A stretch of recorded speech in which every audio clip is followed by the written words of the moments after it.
મેસેચ્યુસેટ્સમાં આવેલી ગુજરાતીની મોટેલમાં સર્જાયેલા હાઈ વોલ્ટેજ ડ્રામા બાદ આ મોટેલમાં રોકાયેલો એક શખ્સ તેના જ રૂમમાંથી મૃત હાલતમાં મળી આવ્યો. આ ઘટના ગુરુવારે વહેલી સવારે બની હતી, જેમાં હોલિયોક ટાઉનમાં આવેલી બજેટ ઇન મોટેલમાં રોકાયેલા એક શખ્સને પકડવા માટે પોલીસની ટીમ પ્રોપર્ટી પર પહોંચી હતી. લોકલ મીડિયા રિપોર્ટ્સ અનુસાર જેની ધરપકડ કરવાની હતી તેનું વોરંટ ન હોવાથી પોલીસ મોટેલની અંદર એન્ટર નહોતી થઈ. બપોર સુધીમાં તેનું વોરંટ મળ્યું ત્યારે પોલીસ તેની સાથે વાત કરવાનો પ્રયાસ કરી રહી હતી. જોકે તે વખતે ઉશ્કેરાઈ ગયેલા આ શખ્સે શૂટિંગની ધમકી આપી હતી. એલર્ટ થઈ ગયેલી પોલીસે મોટેલને ઘેરી લેવાની સાથે રસ્તા પર લોકોની અવરજવર પણ બંધ કરાવી દીધી હતી અને આ દરમિયાન જ શૂટિંગ કરવાની ધમકી આપનારો યુવક પોતાના જ રૂમમાંથી મૃત હાલતમાં મળી આવ્યો હતો.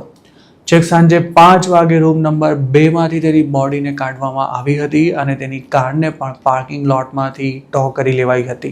આ મોટેલના ઓનરની દીકરી નિષ્ઠા પટેલે આ અંગે લોકલ મીડિયા સાથે વાત કરતા જણાવ્યું હતું કે શૂટિંગ કરનારો શખ્સ એક યુવતી સાથે રાતે 2 વાગ્યાની આસપાસ મોટેલ પર આવ્યો હતો. તેની સાથે જે યુવતી હતી તે પહેલા પણ મોટેલ પર આવી ચૂકી હોવાથી સ્ટાફ તેને ઓળખતો હતો. જોકે રાતે જ પોલીસ કઈ રીતે મોટેલ પર પહોંચી ગઈ તેની પોતાને કોઈ જ જાણ ન હોવાનું પણ નિષ્ઠાએ જણાવ્યું હતું.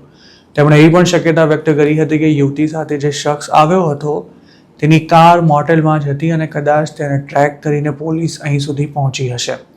આ શખ્સને પકડવા માટે છેક બપોરે 3 વાગ્યા સુધી પોલીસ મોટેલની બહાર ઊભી રહી હતી અને તેના નામનું વોરંટ મળ્યા બાદ જ્યારે તેને અરેસ્ટ કરવાનો પ્રયાસ કરાયો ત્યારે તેણે શૂટિંગની ધમકી આપી હતી. ત્યારબાદ અમુક કલાકો પછી પોલીસને શૂટિંગની ધમકી આપનારો શખ્સ તેના જ રૂમમાંથી મૃત હાલતમાં મળી આવ્યો હોવાનું પણ કન્ફર્મ કરવામાં આવ્યું હતું.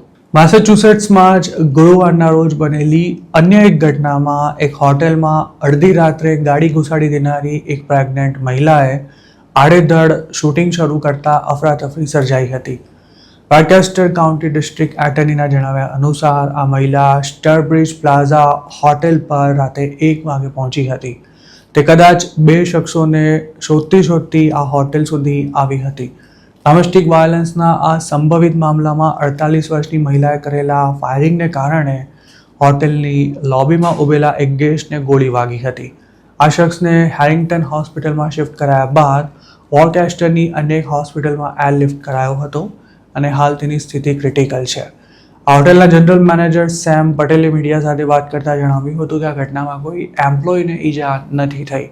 જોકે હોટેલના ઓનર કોઈ ગુજરાતી છે કે કેમ તે નથી જાણી શકાયું.